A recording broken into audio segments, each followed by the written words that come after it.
도끼독방 전충일입니다. 자, 지금 우리는 독도 동도를 선해관광하고 있습니다. 지난 시간에는 구등대 자리까지 둘러보았습니다.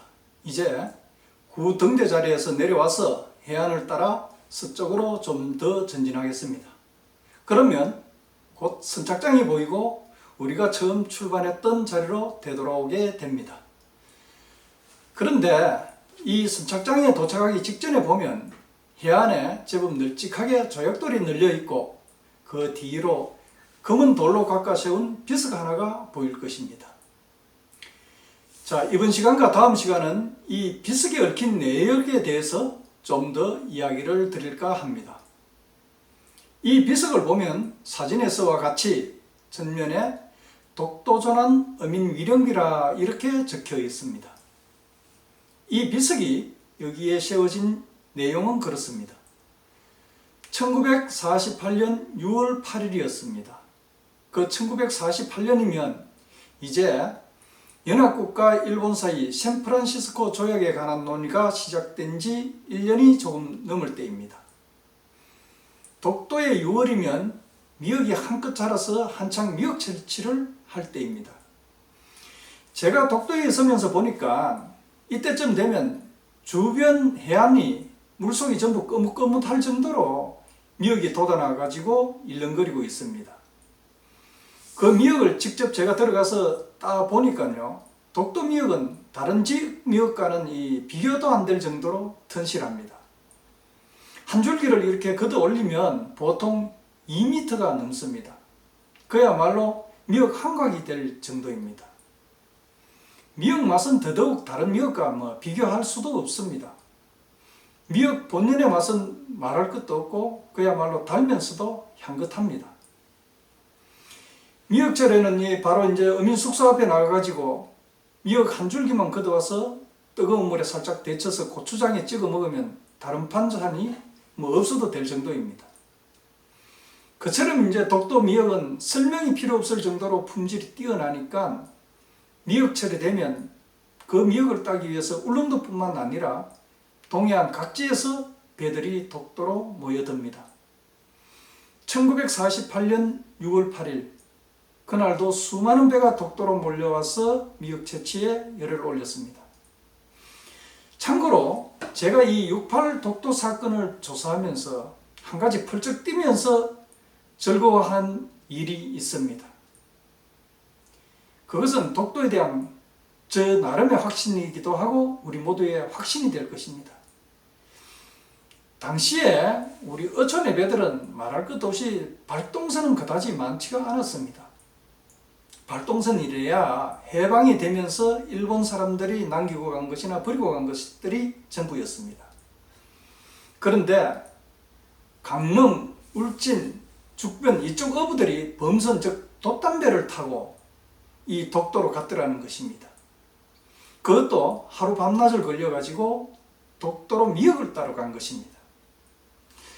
여러분들 가운데는 지금도 독도에 가려면 큰 배를 타고 몇 시간씩 걸리는데 지겨울 정도로 가야 되는데 과연 옛날에 우리 동해안 사람들이 독도를 알기나 하고 더더욱 가기나 했겠나 하고 미심쩍어하는 사람들이 없지 않아 있을 걸로 생각을 합니다. 그렇게 생각하면 정말 큰 오산입니다. 옛사람들의 항해수를 무시하는 그야말로 무지의 소치라고밖에 말할 수가 없습니다. 강릉, 울진, 죽변 어부들 그것도 어쩌다가 한두 척의 배가 아니고 수십 척의 범선들이 바람을 타고 독도로 가서 미역을 따서 그리고 돌아온 것을 이 6.8 독도 사건은 확실히 증명해주고 있더라는 것입니다. 저는 독도에 대한 우리의 인식, 대한민국의 인식 이것보다 더 명쾌한 것이 뭐가 있겠나 그렇게 생각을 합니다. 들어는 독도의 왕래한 증거를 대라 이렇게 이야기를 하는데 이보다 더한 증거가 어디 있겠습니까? 그럼에도 불구하고 1951년 샌프란시스코 조약 체결을 앞두고 일본은 한국은 독도의 존재를 모른다라는 기가 막히는 그런 주장을 하고 듭니다.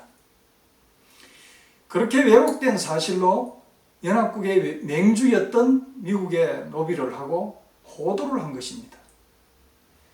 그래서 일본은 독도를 자기네 영토라고 주장한 바 미 공군은 1947년 9월 연합국 최고사령관 각서, 즉 스카핀 제1778호를 발동해가지고 이 독도에 대해서 미 공군 폭격 연습장으로 지정을 하게 됩니다. 이런 사실을 전혀 알 턱이 없었던 우리 어부들은 어느 해와 마찬가지로 독도에 가서 조업을 하고 있었던 것입니다. 그날 1948년 6월 8일도 오전 11시가 좀 지난 시각에 동도 서도 주변 해안에서는 30여 척의 배들이 흩어져 가지고 미역을 따고 있었습니다. 그런데 울릉도 방향에서 미군 정찰기 한 대와 B-29 폭격기 서무대가 느닷없이 나타나서 무차별 폭탄을 투하하면서 기관총을 난차하기 시작했습니다. 나중에 이 공식적인 문서를 통해서 확인을 하니까요, 그날 76개의 폭탄을 터뜨렸는데 모두 454kg을 쏟아부은 것으로 그렇게 나타났습니다.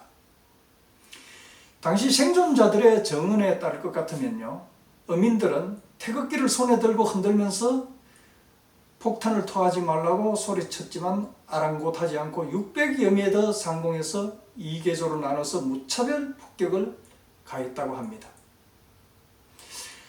아직 기총소사 여부에 대해서는 논란의 여지가 있습니다만은 생존자들은 기총소사도 있었다고 증언을 하고 있습니다.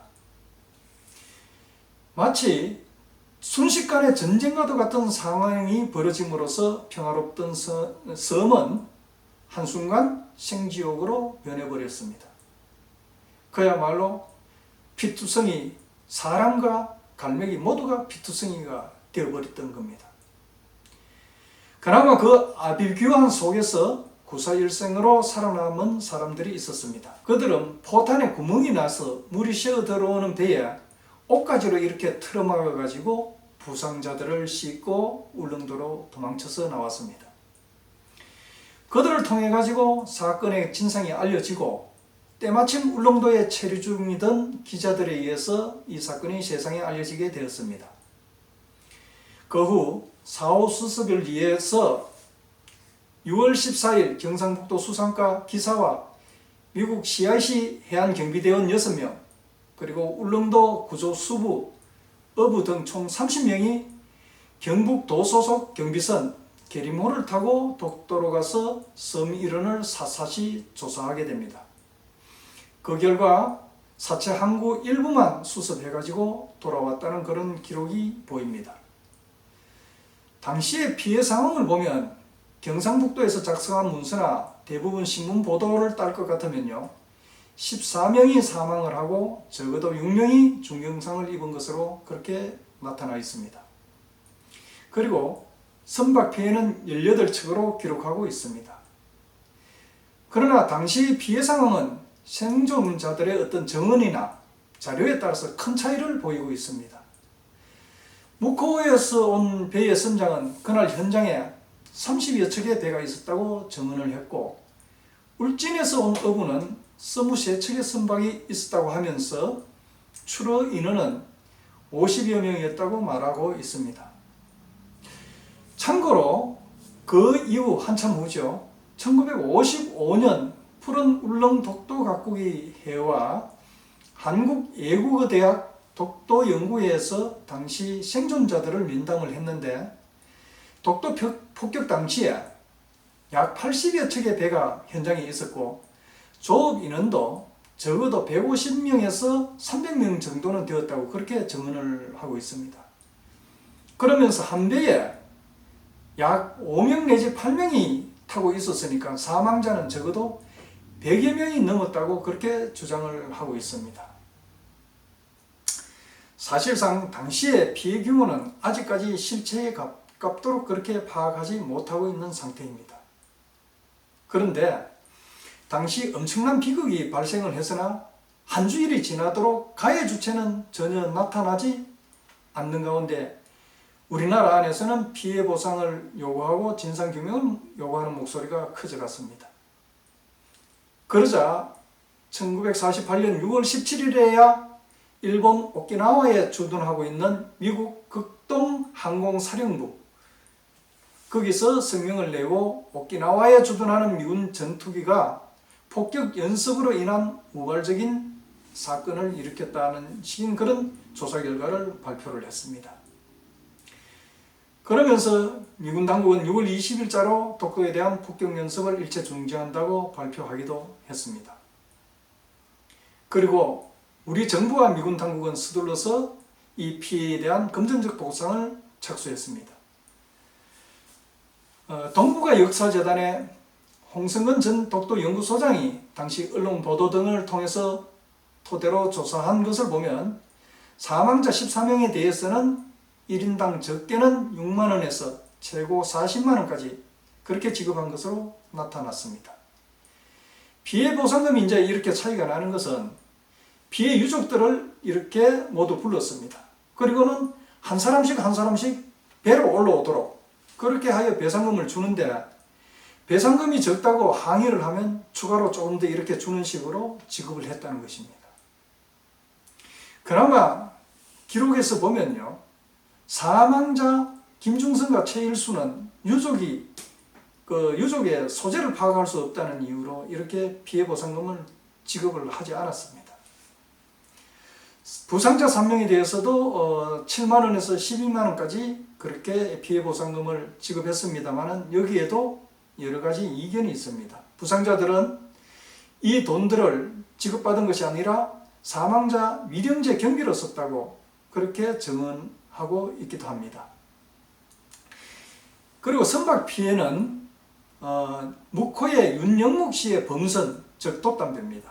그 독담배에 대해서 최고 208만 8,500원을 지급했고, 평해의 김정택 씨 범선에 대해서 최저 2만 8천원을 지급하는 등 14척에 대해서만 피해 보상을 했습니다. 언론에 크게 연일 대스톱질됨으로써 각 정당 및 각계 단체에서는 미국 당국의 진상규명을 강하게 요구하게 되었습니다. 그렇게 함으로써 아이러니하게도 이 처참한 사건은 우리 국민들의 관심을 불러일으켜 피해자 유족을 위한 모금운동이 펼쳐지기도 했습니다. 그런 만큼 전 국민에게 이 사건이 독도에 대한 인식을 강하게 심어주는 그런 계기도 되기도 했습니다. 이런 분위기에 편성하여 1950년 6월 8일 경상북도는 독도 현재의 동도 조약돌 해변에 독도조난 어민 위령비를 세우게 됩니다. 그러나 당시 세웠던 비석은 얼마 지나지 않아서 사라져 버렸습니다. 일설에는 태풍에 유실되었다고도 하고, 누구는 또 일본인들이 수장시켰다고 그렇게도 말을 합니다. 그래서 그 이후에 2005년 8월에 지금의 비석을 세웠습니다마는 2015년에 동도와 서도 사이 바다 속에서 그간 유실되었던 그 비석이 원형이 발견되었습니다. 이에 울릉군은 그 비석의 연분을 제거해가지고 2017년에 울릉도에 있는 안용복 기념관에 영구 안치해 두게 되었습니다. 이런 우여곡절에도 불구하고 문제는 당시 사건의 명확한 진상이 아직 규명되지 않은 가운데 주먹구구식으로 사건을 종결 처리함으로써 수많은 문제점을 던져주게 되었다는 것입니다. 그 문제점이란 것은 사망자 유족 또는 부상자 선주들 뿐만 아니라 우리나라 자체에도 이 6.8 사건은 큰 숙제를 던져주게 되었습니다. 저는 이제라도 이 문제를 바로잡지 못하면 독도 문제는 영원히 다람쥐 쳇바퀴 돌듯이 할 수밖에 없다고 그렇게 생각을 합니다. 유족의 입장에서 볼 때는 이 문제를 풀어야만이 억울하게 죽어간 영령들이 편히 눈 감을 수 있을 것이며, 우리 국가적으로 볼 때는 이 문제에 대한 진실을 규명해야만이 당시 미국의 행위 그리고 일본의 배후 작용을 밝혀낼 수 있다고 그렇게 생각합니다. 자, 오늘은 여기까지 하고 다음 시간에는 이 사건이 우리에게 던지는 시사점과 그리고 앞으로의 대응 방향에 대해서 좀 더 말씀을 드릴까 합니다. 알아야 독도, 모르면 죽도, 도끼독방 전충진이었습니다. 다음 시간에 뵙겠습니다. 감사합니다.